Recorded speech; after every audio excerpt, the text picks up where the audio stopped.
The 20th century, people will look back to the 20th century and think of it, yes, as a century of development and progress.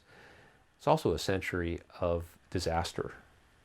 The two world wars, and embedded within the century are three genocides. The first genocide is the genocide of the Armenian peoples. This has been recognized by historians for decades, recognized more recently by nation states.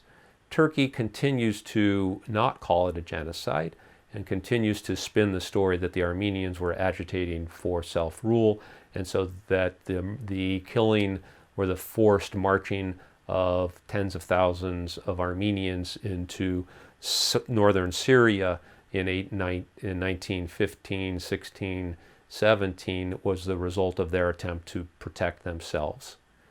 There may be some little truth to that, but the biggest picture is that this was an attempt by the Turks to eradicate a nation, a genos in the Greek word, and then we get the word genocide from that, a people identified as a nationality, as a linguistic, as a cultural nationality that had roots in Asia Minor predating the coming of the Turks by centuries.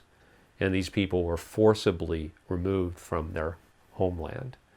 Add to that the removal of Greeks in Central and Western Asia Minor in 1919, 1920, 21, and ultimately an exchange of populations in 1923. And you have at the beginning of the 20th century an upheaval, a refugee crisis, and a genocide of Armenians. And there's no doubt that there was a genocide. The two other genocides that we know of course, the one that everybody knows about is the genocide of World War II and the Jews, the murder of 6 million Jews.